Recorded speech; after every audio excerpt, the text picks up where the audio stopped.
Bumiyahe na patungong Laos si Pangulong Noynoy Aquino para dumalo sa ika-9 na Asia-Europe meeting. Pero bago po ito'y formal niya muna itinalaga si Leyte Governor Jericho Petilla bilang bagong Energy Secretary. Nanumpa rin ang papalitan ni Petilla na si Jose Rene Almendras bilang Secretary to the Cabinet. May report si Micaela Papa. Mika?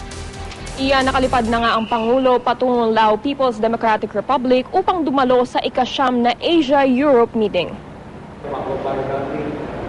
Sa departure speech ng Pangulo, sinabi nitong pakay niya sa pulong na paigtingin ang pakikipag-ugnayan ng Pilipinas sa mga bansa sa Asia at Europa upang matuganan hindi lang ang pambansa kundi pati na ang pandaigdigang ekonomiya. Ilalapit din niya sa mga world leaders ang mga problema ng ating mga overseas Filipino workers sa Europa upang matiyak na napoprotektahan ang kanilang mga karapatan. Habang nandoon, kakamustahin na rin daw ni Pinoy ang lagay ng mga kababayan nating naghahanap buhay sa Lao.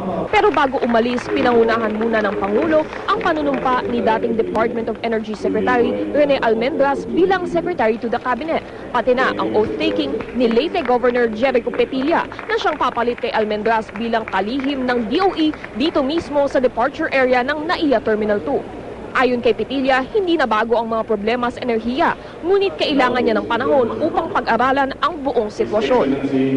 Kabilang sa mga nakikita niyang priority issue ay ang supply ng energy, na aniyay sapat pa naman sa ngayon sa Luzon at Visayas, at kung paano i-maximize ang mga pinakamura at pinakamabisang sanhi ng enerhiya. Tiwala si Petilla na bilang governor ng Leyte, handa siya para sa hamon ng pagiging Energy Secretary. Walang power sa probinsya namin, kami ang rereklamuhan. Hindi naman ang Secretary of Energy na pa. So, in a sense, we all have experience. We simply have to broaden it.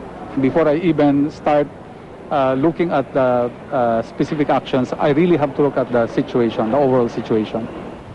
Ayon nga kay Secretary Jericho Petilla, mayroon pa siyang existing position bilang Leyte Governor, kaya naman bukas ng umaga ay ito turn over na niya ang leadership ng Leyte sa kanyang Vice Governor at pagkatapos nito ay magsisimula na siya bilang Energy Secretary.